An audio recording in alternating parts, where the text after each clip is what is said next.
예, 오늘 제목은 참 성전 되신 예수님이라는 제목으로 마가복음 11장 12절에서 26절 말씀을 가지고 함께 나눠보도록 하겠습니다. 오늘날 교회의 모습은 그리 긍정적이지는 않는 것 같습니다. 사람이 생각하기에도 그러한데 하나님은 어떠하시겠습니까? 그런데 왜 그러는 것일까요? 그것은 신앙과 삶이 일치하지 않기 때문인 것입니다. 제자다운 열매가 없기 때문일 것입니다. 저와 여러분은 신앙의 열매가 있으십니까? 혹시 입만 무성하지는 않습니까? 오늘 본문을 통해 살펴보도록 하겠습니다. 오늘 본문 배경을 살펴보면은 마가는 예루살렘 입성, 무화과나무 저주, 성전 청결 사건, 그리고 무화과나무 죽음 순서로 서사를 엮습니다. 그것이 성전 청결과 연결되어 성전 유대교의 종말을 구하고 있습니다. 과거에 유다 마카비는 혁명을 완수하고 더럽혀진 성전 제단을 정결하게 했습니다. 그런데 예수의 성전 청결 사건은 오랫동안 형식만 남고 내용은 없는 성전의 제의 종말을 구합니다. 전체 줄거리를 살펴보면은 두 번째 날 예수님 일행은 다시 예루살렘으로 향합니다. 그러던 중 시장하셨던 예수님이 잎이 무성한 무화과 나무를 보시고 다가가 열매를 찾으십니다. 하지만 열매가 없자 나무의 저주를 선포하십니다. 그리고 예루살렘 성전에 들어가서 애매상과 안전상들의 좌판을 뒤엎고 쫓아내십니다. 그리고 날이 저물자 다시 성을 나와 그 다음 날이 되어 예수님과 제자들이 성전에 들어갈 때에 제자들이 무화과 나무 마른 것을 확인합니다. 첫째로 열매 없는 무화과 나무입니다. 열매 없는 무화과 나무. 12절에서 14절을 보면 이제 예수님과 제자들은 예루살렘으로 들어가시려고 베다니에서 나옵니다. 베다니는 예루살렘 가까이에 있는 감람산 근처이지요. 그리고 시장길을 느끼신 예수님은 멀리 서 있던 무화과 나무 한 그루를 발견하십니다. 그리고 열매를 기대하고 가까이 다가가셨지만 무성한 잎사귀 외에 열매는 찾아볼 수 없었습니다. 지극히 평범한 이야기입니다. 그러나 곧이어 등장하는 마가의 설명이 그 평범함의 균열을 가져옵니다. 그것은 그때는 무화과의 때가 아니었다라는 것입니다. 무언가를 얘기하려는 메시지가 있습니다. 이어지는 예수님의 행동은 더욱 충격적입니다. 열매를 찾지 못하자 나무를 향해 이제부터 영원토록 사람이 열매를 따먹지 못할 것이라는 저주를 선포하십니다. 그런데 예수님이 평범한 나무 한 그루를 자기 배고픔 때문에 저주하신 것은 의외입니다. 초자연적 기적을 행할 수 있는 분이 열매 없는 무화과 나무에서 열매 맺게 하실 수는 없었을까 하는 것입니다. 그리고 그때는 심지어 열매 맺을 때도 아니었습니다. 그런데 예수님은 열매를 내게 하신 대신 저주를 하십니다. 열매를 내게 하는 것도 능력이지만 저주하여 마르게 한 것도 또한 기적일 것입니다.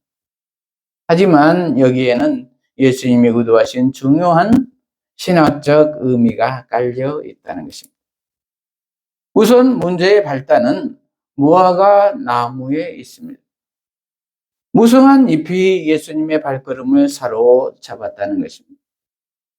통상 무화과 나무는 3, 4월에 열매를 맺기 시작해서 나중에 서서히 잎이 나옵니다. 그리고 열매는 잎이 무성해지는 여름에 수확을 합니다. 아무리 빨라도 5월 말, 6월 초 정도입니다.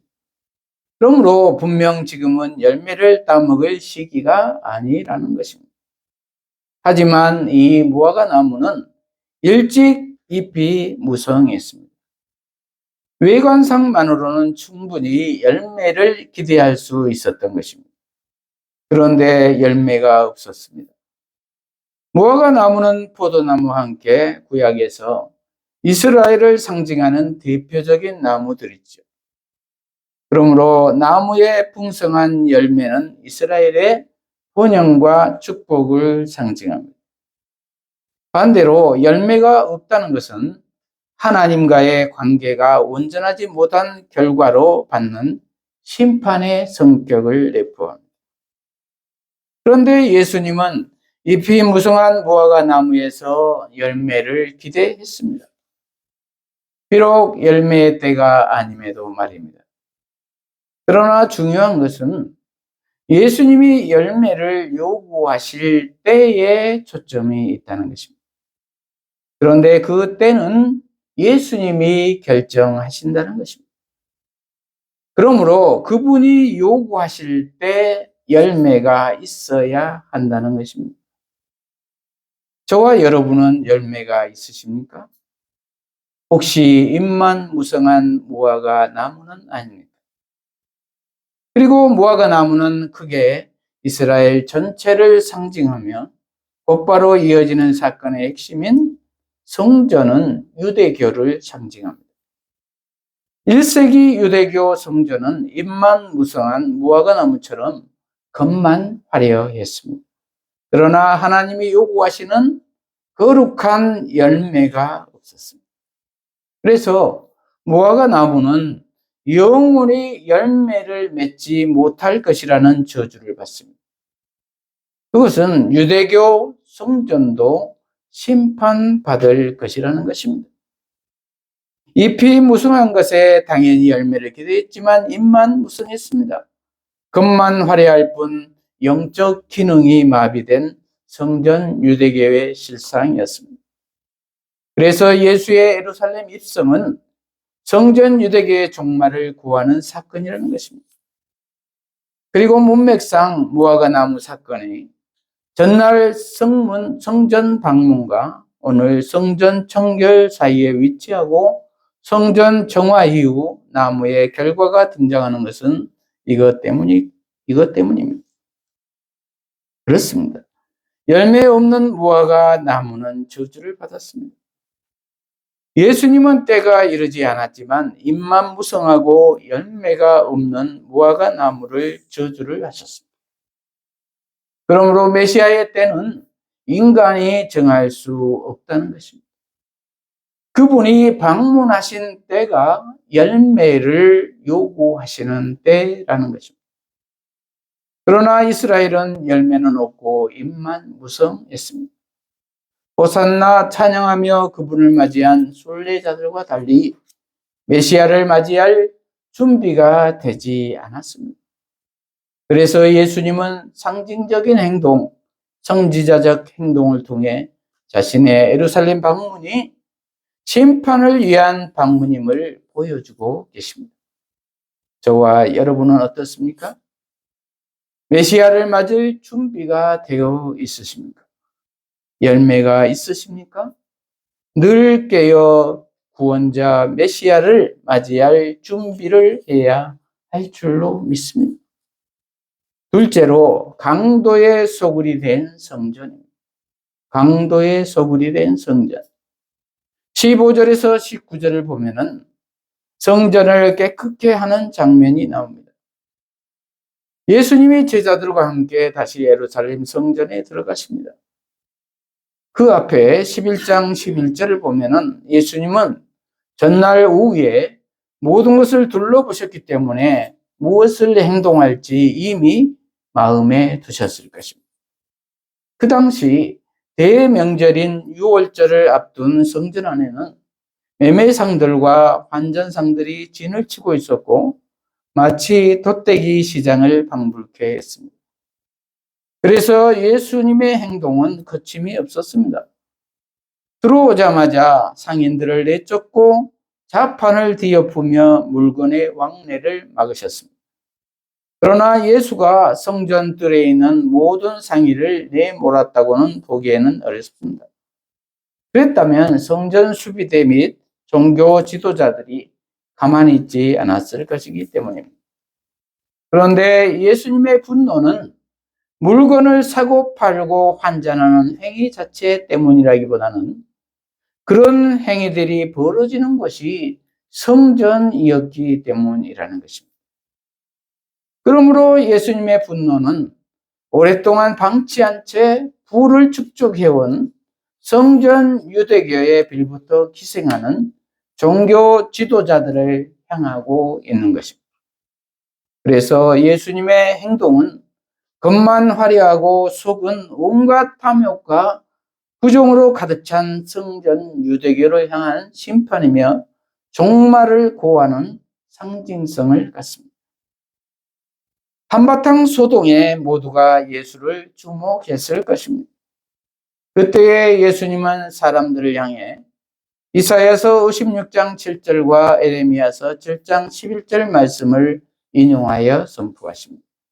너희는 만민이 기도하는 하나님의 집을 강도의 소굴로 만들었다라는 것입니다.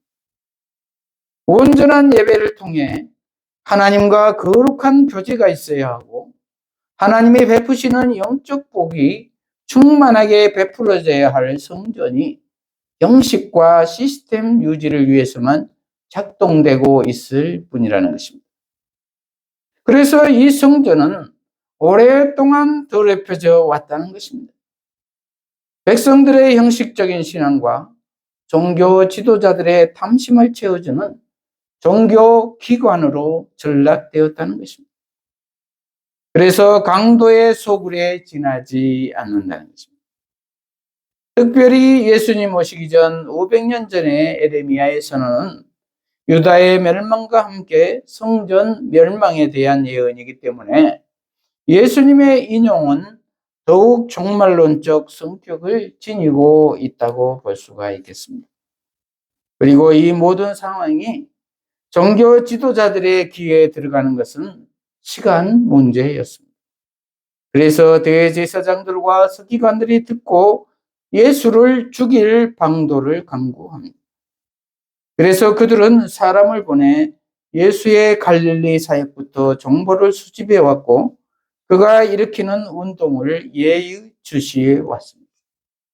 더욱이 전날 있었던 순례객 사이의 특별한 퍼포먼스, 성전 정화 사건은 그들의 심기를 매우 불편하게 했을 것입니다. 예수님이 성전뜰에서 벌인 난동은 그들의 인내심을 임계점까지 끌어올렸습니다. 그러므로 답은 명백해졌습니다. 자신들의 종교적 권위에 도전하고 왕을 자칭하며 지배국 로마의 심기를 건드리는 예수는 죽어 마땅하다는 결론을 내리게 됩니다. 문제는 죽일 방법이었습니다. 그러나 그러한 예수의 행동은 무리의 마음을 상당히 결집하고 끌어당겼습니다. 더욱이 대명절에 모인 디아스포라 유대인 순례객마저 그에게 마음을 두기 시작한 상황을 가벼이 여길 수 없었습니다. 그러나 그를 체포할 수는 있어도 군중이 납득할 만한 사형에 합당한 제목을 잡기는 쉽지 않았습니다. 그래서 이후에 그 답을 찾기 위해 모든 권력과 머리가 동원됩니다. 그렇습니다. 만민이 기도하는 집이 되어야 할 성전이 장사하는 곳이 되어버렸습니다. 성전 권력자들의 이권 노름에 순례자들이 이용당하고 있습니다. 이방인들이 하나님의 자비를 구할 곳이 장사하는 것으로 변해버렸습니다. 그래서 예수님은 그들을 쫓아내는 행동을 통해서 이제 이 성전의 유효 기간은 만료되었고 자신을 통해 새로운 성전이 세워질 것임을 예고하고 계십니다. 오늘날 우리 모두에게도 주님이 당신의 몸인 교회에 오시면 어떤 반응을 보이실 것 같습니까? 오늘날 교회는 타락한 교회의 갱신과 개혁을 요구하는 목소리에 회개로 반응할 수 있겠습니까? 셋째로, 믿음으로 세워지는 새 성전. 믿음으로 세워진 새 성전. 20절에서 26절을 보면은 마른 무화과 나무, 그리고 기도와 용서에 대한 가르침이 이어집니다. 또다시 하루가 지났습니다. 다시 예루살렘으로 들어가는 아침입니다. 그런데 어제 예수님이 저주하신 무화과 나무가 뿌리채 마른 것을 제자들이 확인합니다. 그리고 베드로가 그 결과를 예수님에게 구합니다. 그러자 예수님이 제자들을 향한 또 다른 가르침을 주십니다. 주제는 하나님에 대한 온전한 신뢰를 가지고 의심 없이 기도하고 그 기도한 것을 믿으라는 것입니다. 여기에서 기도가 뜻밖의 주제 같아 보이지만은 성전의 주 기능이 만민이 기도하는 집이라는 점을 상기하면 낯설지는 않습니다. 이어서 용서의 주제가 덧대어집니다. 여기에서 예수님의 첫 번째 문장, 하나님을 믿으라는 신약에서 유일하게 등장하는 표현입니다. 이것은 믿음의 일반적이고 보편적인 차원을 의미하기보다는 무화과 나무의 마름과 성전 청결과 연결해 하나님께서 이루고자 하는 뜻, 곧 예수 자신을 통해 이루고 계시는 하나님 나라에 대한 믿음을 지시한다고 할 수가 있습니다. 따라서 이 산은 곧 성전이 서 있는 산, 무화과 나무가 마른 곳에서 계곡을 사이에 두고 정면으로 내다보이는 성전 산을 의미할 것입니다. 예수님은 그것이 바다에 던져지는 것은 곧 영원한 심판임을 암시하며 불가능해 보이지만 하나님께서 이루실 것을 제자들로 하여금 믿게 하십니다. 이렇듯 무화과 나무가 마른 것처럼 성전 산도 종말을 맞이할 것이라는 것입니다. 그러므로 제자들은 이 일을 두고 기도해야 한다는 것입니다. 이제는 예수가 그 성전을 대신할 것이고 제자 공동체는 새로운 성전 공동체가 될 것이라는 것입니다. 그래서 그들에게 필요한 것은 성전 유대교가 실패했던 하나님과의 온전하고 거룩한 관계를 회복해야 한다는 것입니다. 그러므로 그것을 위해 기도는 필수적이라는 것입니다. 문제는 다음에 이어지는 용서에 대한 가르침입니다. 갑작스런 주제가 독자들을 당황하게 합니다. 이제 성전을 대체하실 예수님의 남은 예루살렘 사역은 그를 죽이려는 자들의 손에 넘겨지는 일입니다. 그리고 그 예수의 죽음은 하나님이 죄인에게 용서를 베푸실 유일한 조건이 된다는 것입니다. 그러므로 성전을 대체할 예수 공동체는 하나님과의 관계 속에 기도의 공동체이며 세상과의 관계 속에서 용서의 공동체가 되어야 한다는 것입니다. 그러므로 제자 공동체는 하나님이 이루실 일들을 믿고 그분이 예수를 통해 베푸신 용서를 기억하며 서로 용서하는 믿음의 공동체가 되어야 한다는 것입니다. 그렇습니다. 예수께서 저주하신 이스라엘을 상징한 그리고 성전 유대교를 상징한 무화과 나무가 마른 것을 확인한 베드로는 놀랍니다. 그래서 이제 예수님은 제자들에게 필요한 것은 믿음이라고 말씀하십니다. 예수님을 아는 믿음. 그분의 말씀은 곧 하나님의 말씀으로 사건을 만들어내는 말씀인 것을 믿으라고 하신 것입니다. 이 예수님을 의지하여 하나님께 기도하면 이루어질 줄 믿어야 한다는 것입니다. 이제 예수님 말씀대로 성전 체제가 무너지고 이 예수님이 성전이 되실 것이라는 것입니다. 그리고 이제는 성전 제사를 통해서가 아니라 예수님이 직접 제 용서를 해 주실 것이라는 것입니다.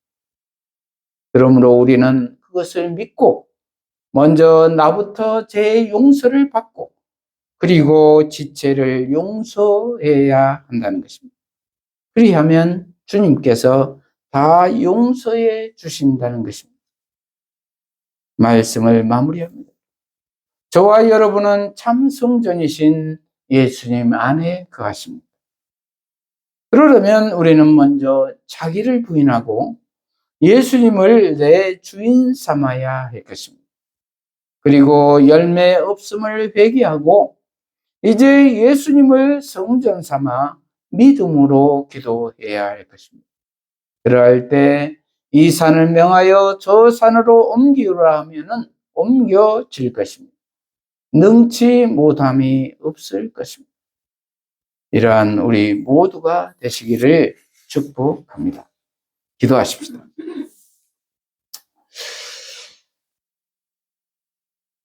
하나님 아버지, 오늘 참 성전 되신 예수님이라는 제목의 말씀으로 깨닫게 하시니 감사합니다. 우리 모두가 예수님을 참 성전 삼아 믿음으로 기도함으로 부패했던 모든 것들이 온전히 회복되게 하여 주시옵소서. 예수님 이름으로 기도합니다. 아멘.